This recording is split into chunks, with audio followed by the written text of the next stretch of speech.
So hi friends, hello, welcome and welcome back to our channel Akshayan Beauty Tips and Kitchen Recipes. So friends, இன்னைக்கு பாத்தீங்கன்னா வந்துட்டு கொழுக்கட்டை recipe, அதாவது கொழுக்கட்டை எப்படி பண்றது அப்படின்றத வந்துட்டு வீடியோவை பார்த்து தெரிஞ்சுக்கலாம். சரி வாங்க டக்குனு வீடியோக்குள்ள போயிடலாம். பட் வீடியோ உள்ள போறதுக்கு முன்னாடி நீங்க நம்மளோட சேனலை புதுசா பாக்குறீங்க அப்படின்னா ப்ளீஸ் சேனலை சப்ஸ்கிரைப் பண்ண மறக்காதீங்க.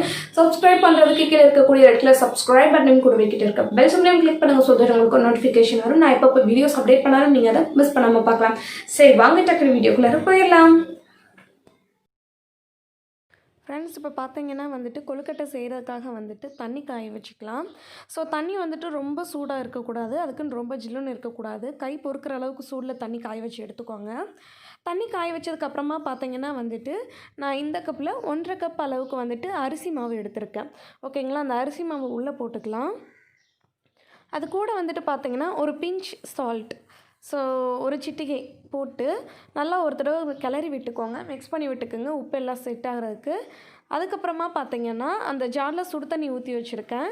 சுடு தண்ணியை கொஞ்சம் கொஞ்சமாக உள்ளே ஊற்றி ஒரு சப்பாத்தி மாவு பதத்துக்கு வந்துட்டு இதை பிணைஞ்சி எடுத்துக்கோங்க. ஸோ வந்துட்டு சூடாக தான் இருக்கும், கை விட பொறுக்கலைன்னா ஸ்பூன் வச்சு மிக்ஸ் பண்ணி விட்டுக்கோங்க. ஸோ இப்படி கொஞ்சம் கொஞ்சமாக தண்ணி ஊற்றி இதை வந்துட்டு ஒரு சப்பாத்தி மாவு அளவுக்கு வந்துட்டு நல்லா பிசைஞ்சு எடுத்துக்கோங்க.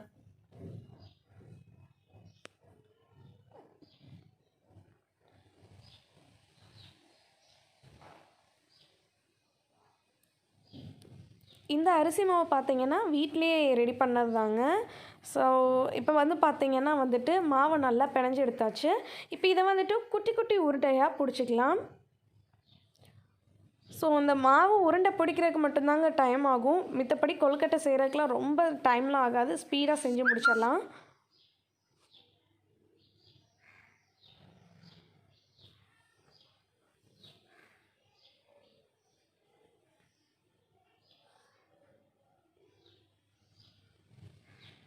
ஸோ அதை வந்துட்டு நல்லா உருண்டை பிடிச்சிக்கோங்க. எல்லாத்தையும் இது மாதிரியே உருண்டை பிடிச்சி வச்சதுக்கப்புறமா நம்ம கொழுக்கட்டை பண்ண ஆரம்பிக்கலாம்.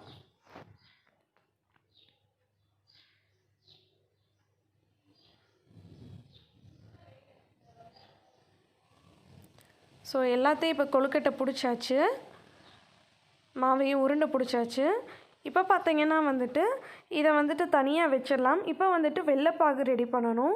அதுக்காக பார்த்தீங்கன்னா வந்துட்டு 1/2 kg அளவுக்கு நான் மண்டை வெல்லம் எடுத்திருக்கேன். ஸோ இதை வந்துட்டு இதில் பாதி மட்டும் நான் ஆட் பண்ண போகிறேன். ஸோ பாதினா 350 to 400 grams மட்டும் உள்ளே ஆட் பண்ணிக்கிறேன். ஸோ உங்களோட ஸ்வீட்டுக்கு ஏற்ற மாதிரி நீங்கள் வெல்லம் ஆட் பண்ணிக்கோங்க. ஸோ அதில் வந்துட்டு லைட்டாக ஒரு 1/4 டீஸ்பூன் அளவுக்கு 1/4 டம்ளர் அளவுக்கு மட்டும் தண்ணி. இது வந்துட்டு பார்த்திங்கன்னா சுக்கு இருக்குது பார்த்தீங்களா, அதை வந்துட்டு தட்டி எடுத்திருக்கேன். ஸோ அதையும் உள்ளே ஆட் பண்ணிக்கலாம். ஸோ இந்த வெல்லத்தோடு சேர்ந்து சுக்கையும் சேர்த்து நல்லா காய்ச்சி எடுத்தோம்னா சூப்பராக இருக்குங்க. வாசம், இருமல், சளி எல்லாமே சரியாயிடும். ஸோ உங்களோட டேஸ்ட்டுக்கு ஏற்ற மாதிரி நீங்கள் வந்துட்டு ஸ்வீட்டை கூட்டவோ குறைக்கவோ செஞ்சுக்கோங்க. எங்களுக்கு மீடியமான ஸ்வீட்னஸ் இருந்தால் போதும், ரொம்ப ஸ்வீட்டாக இருந்தால் எங்கள் வீட்டில் யாரும் சாப்பிட மாட்டோம். ஸோ இதை வந்துட்டு இதே மாதிரி இன்னொரு தடவை தட்டி அதுக்கப்புறம் ஜலிச்சுக்கோங்க.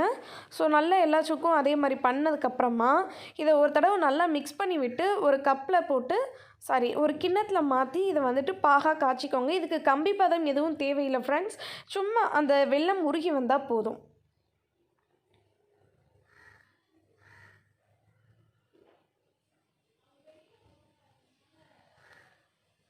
தண்ணி கூடிடாமல் பார்த்துக்கோங்க. 1/4 டம்ளர் தண்ணி ஊற்றுனீங்கனாலே வெல்லம் வந்துட்டு நல்லா தண்ணியாக கரைஞ்சிடும், ரொம்ப ஊற்றிடாதீங்க. ஸோ இப்போ வந்துட்டு நம்ம இப்போ கொழுக்கட்டை பண்ண ஆரம்பிக்கலாம். இதுக்கு வந்து பார்த்திங்கன்னா வந்துட்டு ஒரு 100 ml அளவுக்கு தண்ணி நான் ஆட் பண்ணிக்கிறேன்.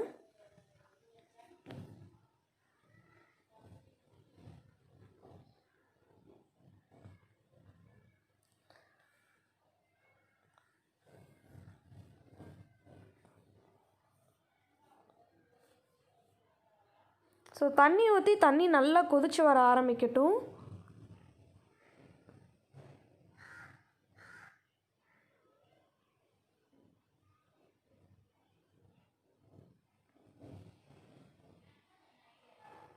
ஸோ தண்ணி கொதிச்சு ஒரு ஸ்டேஜுக்கு முன்னாடி ஸ்டேஜில் நான் 1/4 லிட்டர் வந்துட்டு பாலை வந்துட்டு சூடு பண்ணி காய்ச்சி எடுத்து வச்சுருக்கேன். அந்த பாலை வந்துட்டு உள்ளே ஆட் பண்ணிடுங்க.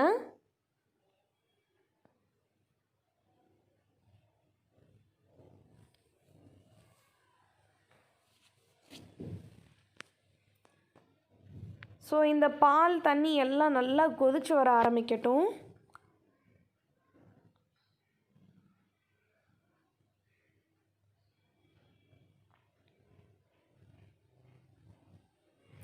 இது நல்லா கொதிச்சு வரும்போது பார்த்திங்கன்னா ஸோ கொதிக்க ஆரம்பிச்சிருச்சு. உங்களுக்கு வீடியோக்கு தெரியுதான்னு தெரியல. ஸோ நல்லா கொதிச்சு வர ஆரம்பிச்சிருச்சு. அடுப்பை வந்துட்டு சிம்மில் நான் வச்சுருக்கேன், இல்லைனா பொங்கிரும் பால் அது அப்படின்றங்காட்டி. ஸோ இது நல்லா கொதிச்சு வரும்போது நம்ம உருட்டி எடுத்து வச்சுருக்கக்கூடிய கொழுக்கட்டை மாவு இருக்குது பார்த்தீங்களா, அதை உள்ளே போட்டுடலாம்.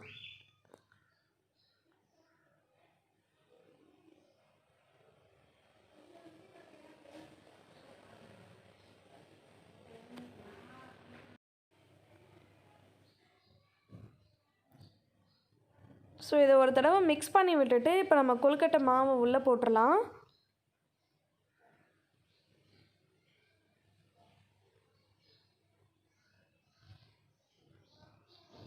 இதில் வந்துட்டு அந்த ஏடு தெரிஞ்சு வரும், ஒட்டி வரும் பார்த்தீங்களா, அந்த ஏடையும் வந்துட்டு உள்ளேயே நல்லா தள்ளி விட்டுருங்க. ஸோ டேஸ்ட்டு சூப்பராக இருக்கும். பால் பார்த்திங்கன்னா நல்லா கொதிக்க ஆரம்பிச்சிருச்சு. இப்போ உருட்டி எடுத்து வச்சுருக்கக்கூடிய கொழுக்கட்டையை ஒன்று ஒன்றா உள்ளே போடுங்க. மொத்தமாக போட்டுறாதீங்க. அது மாதிரி வந்துட்டு பால் கொதிக்கிறதுக்கு முன்னாடியே நீங்கள் வந்துட்டு கொழுக்கட்டையை உள்ளே போட்டுட்டிங்கன்னா வந்துட்டு அந்த அரிசி மாவாக வந்துட்டு அது கரைஞ்சிடும், கொழுக்கட்டையாக வராது. ஸோ நல்லா தண்ணி கொதிக்க ஆரம்பித்ததுக்கப்புறமா, பால் கொதிக்க ஆரம்பித்ததுக்கப்புறமா நீங்கள் கொழுக்கட்டையை போடுங்க. போட்டு ஒரு தடவை லைட்டாக மிக்ஸ் பண்ணி விடுங்க, ஸோ ஒட்டாத அளவுக்கு. ஸோ கரெக்டாக ஒரு 15 நிமிஷத்தில் வந்துட்டு கொழுக்கட்டை வந்துட்டு நல்லா வெந்துடும். ஸோ ரொம்ப மெல்லமாக ஜென்டலாக வந்துட்டு இதை நல்லா இது பண்ணி விடுங்க, கிளறி விடுங்க. ஸோ ரொம்ப ஹாஷாக கிளற ஆரம்பிச்சிட்டிங்கன்னா கொழுக்கட்டை உடைய ஆரம்பிச்சிரும். ஸோ இப்போ கொழுக்கட்டையும் ஒரு 15 நிமிஷம் ஆயிடுச்சு, நல்லா வந்துருச்சு. இப்போ வந்துட்டு நம்ம பாகு காய்ச்சி எடுத்து வச்சுருக்கோம் பார்த்தீங்களா, அதை உள்ளே ஆட் பண்ணிக்கிங்க. நான் ஃபில்டர் பண்ணி எடுத்திருக்கேன், ஸோ அங்காட்டி அப்படி டேரெக்டாக ஆட் பண்ணுறேன்.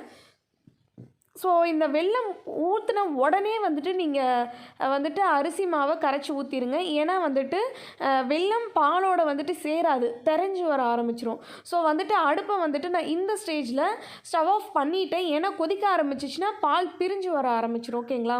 ஸோ அதுங்காட்டி வந்துட்டு இப்போ ஸ்டவ் ஆஃப் நான் பண்ணிட்டேன். ஸ்டவ் ஆஃப் பண்ணதுக்கு அப்புறமா வந்துட்டு நான் அடுப்பை மறுபடியும் ஆன் பண்ணி ஒரு 2 நிமிஷம் கழித்து ஆன் பண்ணி அடுப்பை மீடியம் ஃப்ளேமில் வச்சுருக்கேன். மீடியம் ஃப்ளேமில் வச்சுட்டு அரிசி மாவு இருக்குது பார்த்தீங்களா, நான் ஒரு கால் கப் அளவுக்கு வந்துட்டு அரிசி மாவு எடுத்து அதை மிக்ஸ் பண்ணி உள்ளே ஊற்றிக்கிறேன். ஓகேங்களா? ஊற்றி கால் கப்புன்றேன் பார்த்தீங்களா, ஒரு 2 டேபிள் ஸ்பூன் அளவுக்கு அரிசி மாவு தண்ணியில் மிக்ஸ் பண்ணி நல்லா தண்ணியாட்ட உள்ளே ஆட் பண்ணிக்கிறேன். ஸோ அப்படி பண்ணிங்கன்னா வந்துட்டு கெட்டியாக ஆரம்பிச்சிடும், பால் பிரியாது. ஓகேங்களா? ஸோ அப்படியே டைரெக்டாக ஊற்றுனீங்கன்னா கண்டிப்பாக பால் பிரிஞ்சு வரும். அதை மட்டும் பார்த்து கவனமாக பண்ணுங்கள். ஸோ இது இப்போ வந்துட்டு நல்லா கொதிச்சு வர ஆரம்பிக்குது பார்த்தீங்களா, அரிசி மாவு போட்ட உடனே நல்லா கொதிச்சு வர ஆரம்பிக்குது. ப்ளஸ் நல்லா திக் பேட்டராக வர ஆரம்பிக்கும். ஸோ ஓகேங்களா, நல்லா திக்காக வர மாதிரி வந்துட்டு பார்த்துக்கோங்க. ஸோ இந்த மாதிரி திக்காக வரும்போது பார்த்திங்கன்னா நான் அரை மூடி தேங்காவை வந்துட்டு துருவி எடுத்து வச்சுருக்கேன், அதை உள்ளே ஆட் பண்ணிக்கலாம்.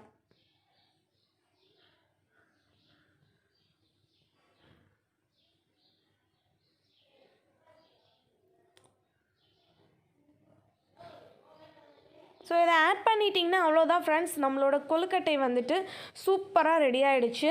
ஸோ நீங்கள் இப்போ ஆட் பண்ணக்கூடிய தேங்காவை வந்துட்டு நீங்கள் ஒரு தடவை வந்துட்டு சட்டியில் வறுத்து கூட உள்ளே ஆட் பண்ணலாம், அந்த ஈரத்தன்மை போனதுக்கப்புறம் அதுவும் சூப்பராக இருக்கும். ஸோ இப்போ இதை ஒரு தடவை மிக்ஸ் பண்ணி விட்டுட்டு ஸ்டவ் ஆஃப் பண்ணிடுங்க. நம்மளோட சூப்பரான கொழுக்கட்டை வந்துட்டு சூப்பராக ரெடி ஆகிடுச்சு. ஸோ நீங்கள் வெல்லத்துக்கு பதிலாக சுகர் இருக்குது பார்த்தீங்களா, சீனி, இது போட்டு கூட நீங்கள் இந்த கொழுக்கட்டை பண்ணலாம், அதுவும் சூப்பராக இருக்கும். சீனி போட்டிங்கன்னா வந்துட்டு கண்டிப்பாக தெரியாது. வெல்லம் போடுறீங்க அப்படின்னா வந்துட்டு ஸ்டவ் ஆஃப் பண்ணிடுங்க. ஸ்டவ் ஆஃப் பண்ணிவிட்டு வெல்லம் ஆட் பண்ணி ஒரு 2 நிமிஷத்துக்குள்ளே ஆற விட்டுட்டு அதுக்கப்புறமா வந்துட்டு இந்த அரிசி மாவு இருக்குது பார்த்தீங்களா, அதை கரைச்சி உள்ளே ஊற்றி கொதிக்க விடுங்க, அப்போ பிரிஞ்சு வராது. ஓகேங்களா? ஸோ சின்ன சின்ன டெக்னிக்ஸ் தாங்க சமையலை பொறுத்த வரைக்கும். அந்த டெக்னிக்ஸை நம்ம பிடிச்சிட்டோனாலே நம்மளோட சமையல் சூப்பராக இருக்கும். ஸோ மைன்யூட்டான டெக்னிக்ஸை வச்சு தான் வந்துட்டு நம்மளோட குக்கிங் எப்படி இருக்குது அப்படிங்கிறது இருக்குது. ஸோ இப்போ வந்துட்டு இது நல்லா திக்காகிடுச்சு. இப்போ பார்த்தீங்கன்னா வந்துட்டு ஏலக்காய் 2 தட்டி உள்ளே ஆட் பண்ணிக்கிறேன். ஆட் பண்ணிவிட்டு ஸ்டவ் ஆஃப் பண்ணிடலாம். அவ்வளோதான், நம்மளோட கொழுக்கட்டை சூப்பராக வீட்டில் ரெடி ஆகிடுச்சு. இது செய்கிறதுக்கு வந்துட்டு குறைஞ்சது ஒரு 10லேருந்து 15 நிமிஷம் தாங்க ஆகும், அதுக்கு மேலே ஆகாது. ஸோ நம்மளோட கொழுக்கட்டை சூப்பராக அட்டகாசமாக டேஸ்டியாக ரெடி ஆகிடுச்சு.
ட்ரை பண்ணி பார்த்துட்டு உங்களோட கமெண்ட்ஸ் கீழே கமெண்ட் பாக்ஸில் லீவ் பண்ணுங்கள். ஸோ நெக்ஸ்ட் ஒரு இன்ட்ரெஸ்டிங்கான வீடியோட பார்க்குறேன். அண்ட் ப்ளஸ் நீங்கள் நம்மளோட வீடியோவை சப்ஸ்கிரைப் பண்ணாமல் பார்க்குறீங்க அப்படின்னா ப்ளீஸ் ப்ளீஸ் ப்ளீஸ் ஒரே ஒரு சப்ஸ்கிரைப் தானேங்க பண்ணிவிட்டு பார்த்துருங்களேன். ஓகேங்களா? சரி, ஓகே. நெக்ஸ்ட் நான் வீடியோவில் மீட் பண்ணுறது வரைக்கும் பாய்.